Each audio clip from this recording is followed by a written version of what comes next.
থেকে ৬,০০০ মানুষ উপস্থিত হয়েছিলেন।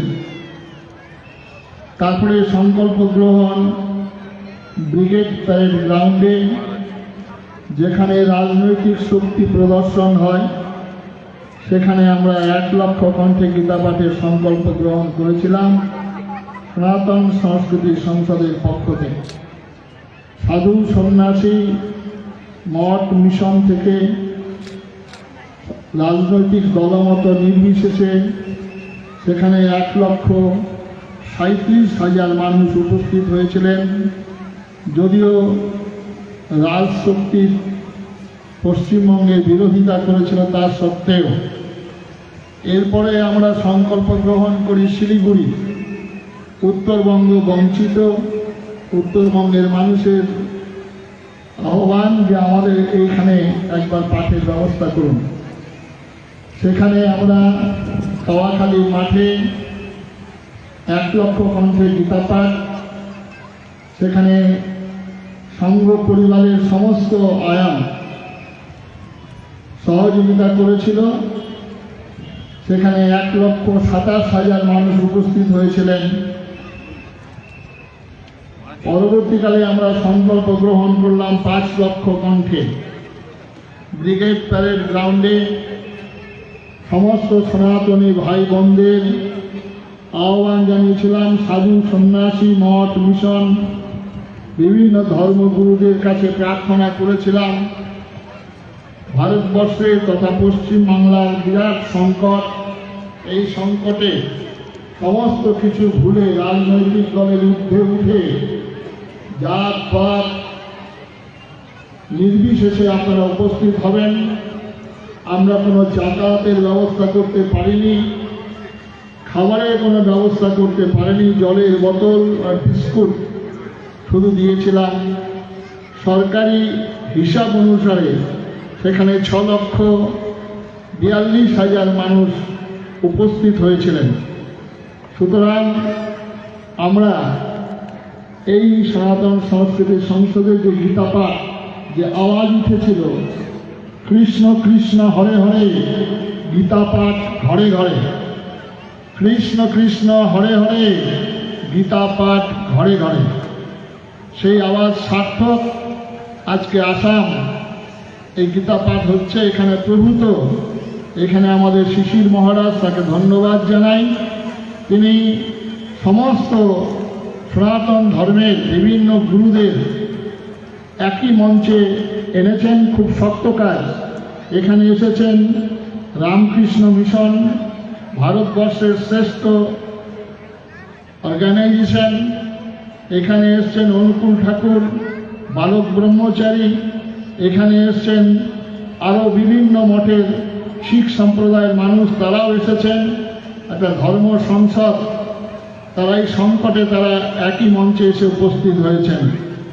এসছেন বিভিন্ন সাধু সন্ন্যাসীরা, তাদের যারা নহে ধন নহে মান, জীবনে সর্বাপেক্ষা প্রিয় বস্তু করিয়া ইন্ধন, জ্বালাইছে হোম হুতাসন, ত্যাগব্রতী সন্ন্যাসী, ত্যাগের মন্ত্রে দীক্ষিত যারা, মানুষ তারা নয়, মানুষের দেশে দিয়ে যায় তারা দেবতার পরিচয়। এহেন দেব শিশুগণ আপনাদের হাতে দেবতার দ্বীপ হাতে নিয়ে উপস্থিত হয়েছেন। যে সন্ন্যাসী দর্শনে আপনারা বারবার ছুটে যান গঙ্গাসাগরে, আপনারা যে সন্ন্যাসী দর্শনে আপনারা যান কুম্ভ মেলায়, সেই সব সন্ন্যাসীরা এখানে উপস্থিত হয়েছেন গীতা পাঠকে কেন্দ্র করে। আজকে ধন্যবাদ জানাই। গীতার প্রথম শ্লোক, ধর্মক্ষেত্রে কুরুক্ষেত্রে, ধর্ম দিয়েই ভারতবর্ষের জীবন শুরু, ধর্ম দিয়েই ভারতবর্ষের জীবনের সমাপ্তি। সুতরাং ভারতবর্ষের ধর্মই হচ্ছে প্রাণ। সুতরাং ভারতবর্ষের পৃথিবীর অন্যান্য দেশগুলির যে নাম, সেই নামের সঙ্গে ভারতবর্ষের নামের পার্থক্য রয়েছে। ভারত প্রতিভাগত, কিছুক্ষণ আগেই বলেছেন গায়ন্তি দেবা গীত কানি ধর্মিয়া ভারত। পৃথিবীর কোথাও ঈশ্বরের জন্ম হয়নি, কোথাও বা জন্ম হয়েছে ঈশ্বরের পয়গম্বর, কোথাও বা জন্ম হয়েছে ঈশ্বরের পুত্র। স্বয়ং ভগবান যুগে যুগে ভারতবর্ষের পূর্ণভূমিতে জন্মগ্রহণ করেছেন, আর সেই ভগবানকে গর্ভে ধারণ করেছেন ভারতবর্ষের মা। আপনারা তাই আপনাদের উদ্দেশ্যে প্রণাম নিবেদন করছি। আজকে এই ধর্ম ভারতবর্ষে পদ্মশ্রী যে উপাধি দিয়েছেন ভারত সরকার, এই প্রথম খেলাধুলার মাধ্যমে জ্ঞানের বা বিজ্ঞানের যারা সাধক তাদের বিভিন্ন ব্যক্তিগত উৎকর্ষের যারা প্রাধান্য দিয়েছেন তাদেরকে পদ্মশ্রী দেওয়া হয়। এই প্রথম ভারত সরকার ভারতবর্ষের ধর্ম এবং আধ্যাত্মিকতার উপরে পদ্মশ্রী উপাধি দিয়েছেন। ভারত সরকারের কর্ণধার আমাদের যশস্বী মাননীয় নরেন্দ্র মোদীজিকে ধন্যবাদ জানাই। তিনি প্রথম ভারতবর্ষের আত্মাকে উপলব্ধ করেছেন। যারা আজকে বলেন India is Bharat, Bharat is India, এটা ভুল কথা। ভারত কখনো হিন্দুস্তান, কখনো বা ইন্ডিয়া, কখনো বা ভারত তা নয়। ভারত বানানটাকে লিখতে গেলে BHARAT ভারত বানান লিখতে হবে। আমাদের ধর্মের উৎপত্তি যায় রিলিজিয়ান বলে, এটাও ভ্রান্ত ধারণা। ধর্মের উৎপত্তি এটা বিপত্তি হয়েছে, রিলিজিয়ানকে ইংরেজিতে ট্রান্সলেট করে ধর্মকে। সুতরাং ধর্ম কখনো ইংরেজিতে ট্রান্সলেট করা যায় না। ধর্ম যা আপনাকে ধারণ করে রয়েছে, মানব জীবনকে যা ধারণ করে রয়েছেন তার মনুষ্যত্ব। সুতরাং এর কখনো জলের যেমন ধর্ম আছে, বায়ুর যেমন ধর্ম আছে, বাতাসের যেমন অগ্নির ধর্ম আছে, এগুলো ইংরেজিতে ট্রান্সলেট করা যায় না। সুতরাং ভারতবর্ষের প্রধানমন্ত্রী এবারে সর্বত্র লেখা শুরু করেছেন ভারত। তাই ভারতবর্ষে জন্মগ্রহণ করা আমাদের সার্থক হয়েছে, আমাদের জীবন ধন্য। তাই স্বামী বিবেকানন্দ বলেছিলেন ভারতবর্ষ ততদিনই জীবিত থাকবে যতদিন ভারতবর্ষের মানুষ ঈশ্বর অনুসন্ধানে রত থাকবে। মা কালী পাটা খাবেন বলছিলেন বক্তারা, কৃষ্ণ বাঁশি বাজাবেন, শিব সাড়ে চলে সারা পৃথিবী ভ্রমণ করবেন, কিন্তু যতদিন পর্যন্ত ভারতবর্ষের মানুষ ঈশ্বরের অনুসন্ধানে রত থাকবে ততদিন। তাই আচার্য স্বামী প্রণবানন্দজি মহারাজ তার সংঘের নামকরণ করেছেন ভারত দিয়ে। অনেক ভারত ভূমি, এই পবিত্র ভূমি, তার ধর্মভূমি।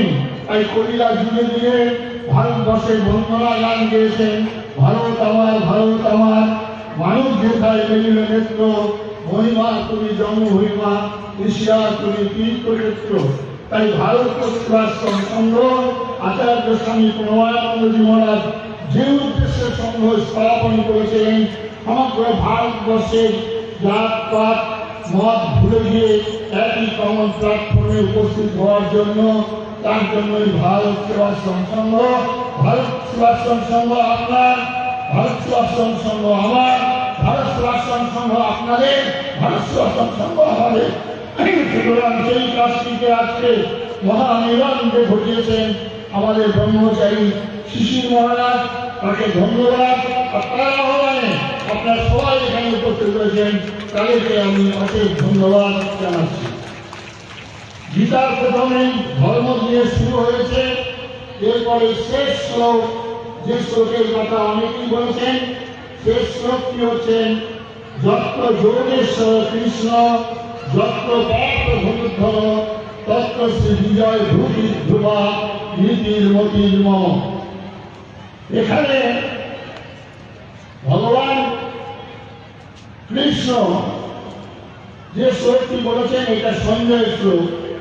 সঞ্জয়কে জিজ্ঞাসা করছেন ধৃতরাষ্ট্র, বলছেন তুমি এতক্ষণ যাবৎ কুরুক্ষেত্রের যুদ্ধে সব দেখলে, সব দেখে বলো যে আমার কর্তব্য কি, আমরা কিভাবে চলবো, আমরা কিভাবে বাঁচবো, তোমার দৃষ্টিতে তুমি যেটা উপলব্ধি করেছো সেটা বলো।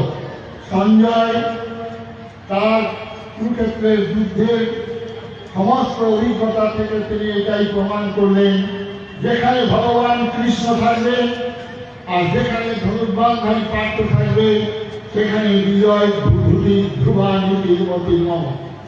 আমরা ভারতবর্ষের সনাতন ধর্মের মানুষ, ভগবান রামচন্দ্রের জয়ের ধ্বনি আমরা দিচ্ছি দিকে দিকে। ভগবান রামচন্দ্র যে কাজটি করেছিলেন সেই কাজটার দিকে একবার আমাদেরকে মনোযোগ দেওয়ার দরকার। ভগবান রামচন্দ্র সেদিন রাবণের সঙ্গে লড়াই করলেন, বনবাসী আদিবাসী বিবাসী ভাইদেরকে একত্রিত করে তাদের সংগঠিত শক্তি নিয়ে প্রবল প্রতাপ